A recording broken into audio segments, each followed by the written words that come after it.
Eesti metsa abiks on tulnud Lahemaa rahvusparki, täpsemalt Vainupea sihtkaitsevööndi ligiduses asuvasse piirangukaitsevööndisse, tegemaks kindlaks, kuidas toimub hetkel Lahemaa rahvuspargis intensiivne majanduslik raietegevus. Esmamulje on muidugi õõvastav, hirmutav ja muret tekitav. Ja need lindid olid siin tegelikult juba ka nädal aega tagasi, kui me Matiga esimest korda siin käisime, täpselt siin samas kohas, täpselt samamoodi, vahepeal on näha, et masinad on sõitnud ja rööpad on suuremaks läinud, aga tõesti me ei süüdista siinkohal metsamehi, sest selle probleemi lahendaks tõesti tunnipalk. Miks seda ei tehta, see on ikkagi ettevõtja töösturi huvi vähem maksta töölisele. Ja ma lisaks, et kui metsamehele maksta tihu pealt, siis ta rassib, ta lõhub seda pinnast, ta teeb kõik võimalikku selleks, et see tihu võimalikult kiiresti metsast kätte saada ja loodus on see viimane asi, mis traktoristil meeles püsib. Tegelikkuses, kui oleks tunnipalk, siis ta keskenduks nii loodusele, traktori hoidmisele ja ta paneks need lindid alla, ta teeb turvaliselt tööd, looduskeskkond, need kohutavad rööpad, ma võiks julgelt ütelda, et ilmselt 70% rööpaid oleks Eestis vähem, Eesti metsade tervis paraneks.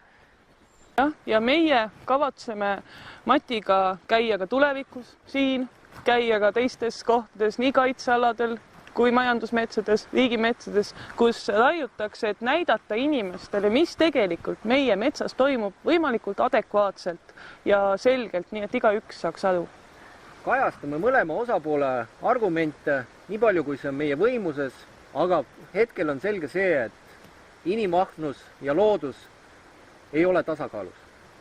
Mis nüüd sellest saab, Mati? Kas see läheb paberisse, kas see läheb graanulisse?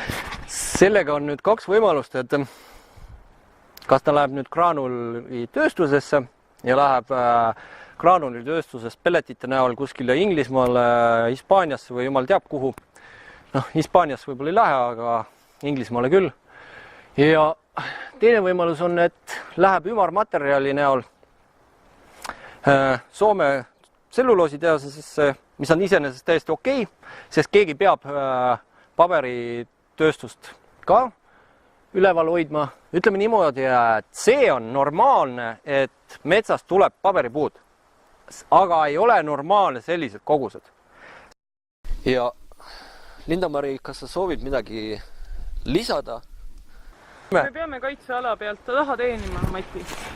Me peaks selle eesmärk olema loodusele ja inimestele õõmu ja elu pakkumine. Isiklik seisukoht kattub ilmselt ka väga selgelt Eesti metsa abiks seisukohtadega. Lahemaa rahvuspark on loodud liikide looduse kaitsmise eesmärgil ja hetke majandustegevus siin metsas ei taga seda. Lisaksin veel seda, et Eesti metsa abiks hoiab kindlasti edaspidi ka sündmustel silma peal, et kui ilmnevad tõsised rikkumised, siis Eesti metsa abiks kindlasti ka reageerib.